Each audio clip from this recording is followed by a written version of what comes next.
हमारे गरीब भाई बहनों जो रेहड़ी का, ठेली का और फेरी के द्वारा अपना व्यापार करते हैं, उसका कल के भी हम सब जानते हैं कि वो पहले 5 रुपए सैकड़ा से लेकर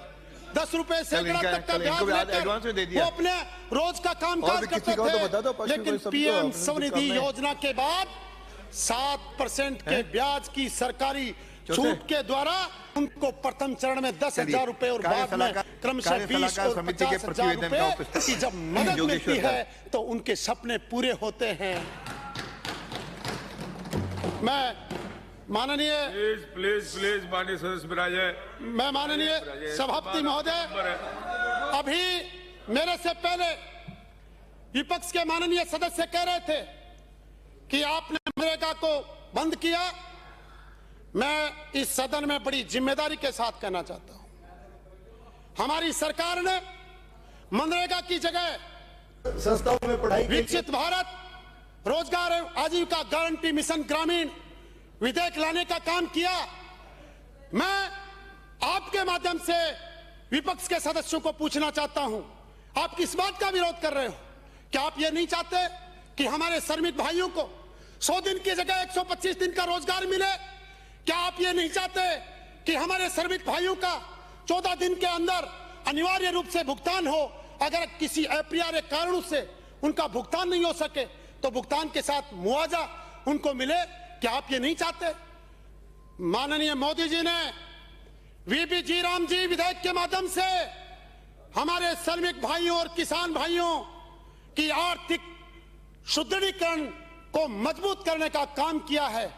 और मैं जिम्मेदारी से सदन में कहना चाहता हूं कि जो वर्तमान विधेयक लाया गया है उसका केवल विपक्षी इसीलिए विरोध नहीं कर रहे हैं, केवल मात्र यह कारण नहीं है कि उस विधेयक में राम का नाम है, इसके पीछे एक बहुत बड़ा कारण है क्योंकि इनको आशंका है कि अगर हमारे श्रमिक भाइयों को 125 दिन का रोजगार मिला और उसमें भी जब फसल का टाइम आता है 60 दिन का विराम देने का प्रावधान विधेयक के अंदर किया गया है, हमारे श्रमिक भाइयों को उन 60 दिनों में 125 के अलावा रोजगार मिलेगा और हमारे किसान भाइयों को भी श्रम उपलब्धता होने में बड़ी आसानी रहेगी। इन लोगों को पता है विधेयक इन्होंने भी पूरा पढ़ा है, एक एक प्रावधान, एक एक नियम कानून को उसमें पढ़ा है, लेकिन इनको डर है कि ये विधेयक लागू होने के बाद जब श्रमिक भाइयों और किसान भाइयों की आर्थिक सुदृढ़ीकरण होगा तो निश्चित रूप से उनका वोट भी भारतीय जनता पार्टी को बहुत जाएगा, जिनका ये आज अलग अलग तरीकों से वोट चोरी होने की बात कर रहे हैं। मैं माननीय सभापति महोदय, मैं आपसे कहना चाहता हूं, वीबी राम जी विधेयक एक ऐसा विधेयक है जिसमें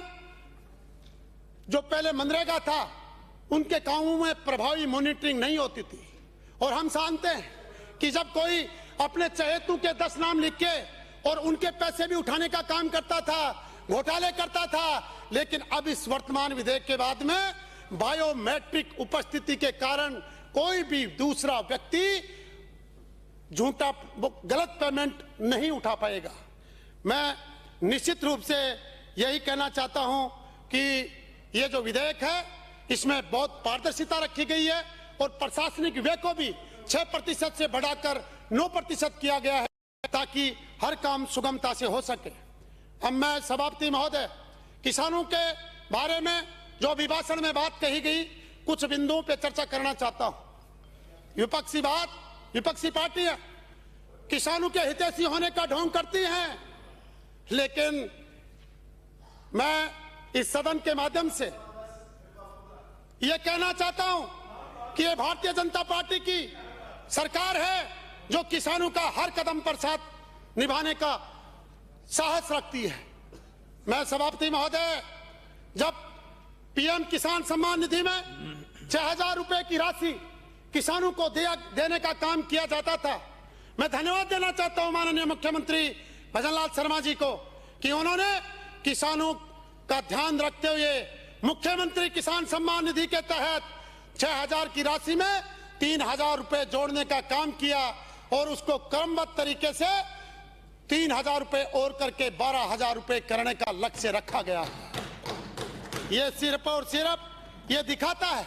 कि हम किसानों की समृद्धि के लिए, किसानों के उत्थानों के लिए ये सरकार प्रतिबद्ध है, कटिबद्ध है, और हम इस बात का विश्वास दिलाते हैं कि भविष्य में भी किसानों के लिए जो भी कल्याणकारी कदम उनके उत्थान के लिए उठाए जाने चाहिए, ये सरकार निश्चित रूप से उठाएगी। इसका मैं एक छोटा सा उदाहरण देता हूं। माननीय सभापति महोदय, हमारी सरकार ने गेहूं का समर्थन मूल्य 150 रुपए बढ़ाने का काम किया और इसके माध्यम से 2575 रुपए प्रति क्विंटल की दर से 21,37,000 मीट्रिक टन गेहूं की खरीद की गई, जिसमें 1,72,600 किसानों को 320 करोड़ रुपए बोनस देने का काम हमारी सरकार ने किया है। किस मुंह से ये लोग बात करते हैं? किस मुंह से ये किसानों के हितैषी होने की बात करते हैं? पिछले 2 सालों में 78 लाख किसानों को 44,355 करोड़ ब्याज मुक्त फसली ऋण देने का काम किया, लाखों किसानों के फार्म पॉन्ड बनवाने का काम किया, जिसके द्वारा वो जब जहां पर पानी कम होता है बारिश में उन फार्म पॉन्डों के द्वारा अपनी खेती की सिंचाई कर सकते हैं। मैं सभापति महोदय ये कहना संक्षेप में कहना चाहता हूं, चाहे मंगला पशु बीमा योजना की बात हो या आज घर बैठे कोई किसान, कोई पशुपालक हमारा भाई है, अगर उसका पशु बीमार होता है तो ये यही सरकार है जो किसानों का, पशुपालनों का ध्यान रखने वाली सरकार है, जो घर बैठे किसान भाई 1962 नंबर डायल करता है तो 1 घंटे के भीतर भीतर उसके पशु का इलाज करने के लिए डॉक्टरों की टीम उसके घर पे आ जाती है। सभापति महोदय, निश्चित रूप से मैं ये सरकार हर वर्ग का ध्यान रखने वाली सरकार है। मैं महिलाओं के उत्थान की अगर बात करूं, हमारी सरकार ने राजीविका मिशन के तहत 4,28,000 स्वयं सहायता समूह का गठन के द्वारा 10,788 करोड़ का ऋण उपलब्ध कराने का काम किया है। माननीय सभापति महोदय, आज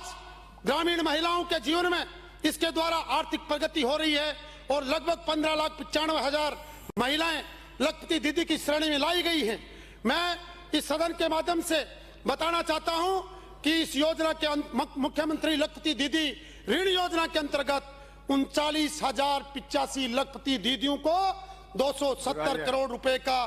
मात्र 1.5% की